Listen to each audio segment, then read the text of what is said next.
تاوی مفتی صاحب څه شو؟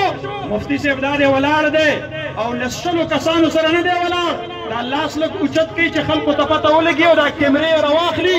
الحمدلله راشه وګوره د مفتی صاحب په اواز باندې بنیر لبیک ویلی دی او راغلی دی.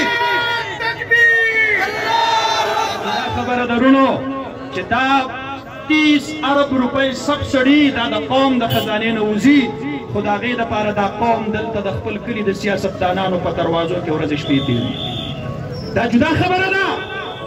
دا وړه دلته د یو سیاسي پارټۍ کارکنانو له نه راتلل، دا غریبانانو له راتلل او د پی ټي آی ممبرانو هغوی پې دلته خپله تانهداري او جمعداري جوړه کړې ده. اوس وایي موږ د حکومت نه استعفا ورکوو، موږ وایو چې یو کال مخکې م ته استعفا ورکړی وی، دا ورځ خو به م نه لیدله، چېرته دومره څه یو مرده لاش خو به زموږ د دې صوبې وزیر اعلی نه و. دومره خو به یې کم از کم د پنجاب نه تپوس کړی چې ای د پنجاب په محلاتو کې اوسېدونکو خلقو که ته زما په قوم باندې وړه بندې، زه په تا باندې بجلي بندومه د خیبر پښتونخوا نه. نر سړی پکار دی، نر سړی پکار دی. چا چې ویل مفتی صاحب چېرته دی، مفتی صاحب نن راوتلی دی، موږ د میدان خلق یو او ملګرو ته وایم ملګرو د بونیر خلکو خفه کېږئ مه، بارداره ونه خلق په کاڼو باندې ولي، بارداره ونه خلق په کاڼو باندې ولي.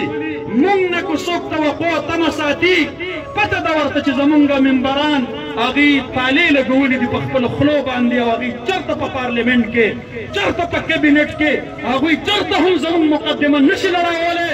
پکار دا ده چې وزیر صاحب دلته راځي او په دې چوک کې تقریر کوي، ام پی اے صاحب دلته راځي او په دې چوک کې تقریر کوي، ام پی اے صاحب، وزیر صاحب، منسټر صاحب، ممبر صاحب، تاله چې د بونیر خلقو وډونه درکول د دې دپاره نه چې ته به د قیصر ولی خان په چوک کې د دې ولس نه مطالبه کې، ته د اسمبلۍ رکن یې، ته وښیه د بونیر دې خلقو ته چې ما ستاسو دپاره مو د دې ټولې صوبې دپاره د اسمبلۍ په فلور باندې اواز اوچت کړی دی.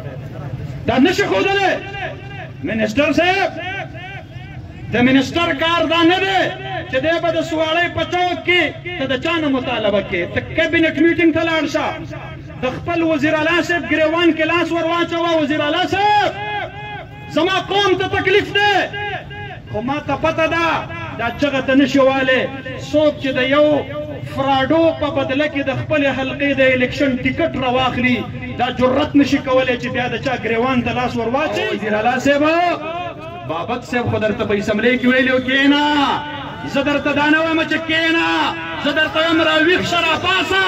تاسو ورته ووایه وزیر اعلی صاحب راپاسه، د بونیر د خلقو اواز واوره محمود خان صاحب، خو د اته په غوږ کې ودی نو د بونیر خلک درته وایي راپاسه، لږ غوندې راویښ شه راپایسه وایي.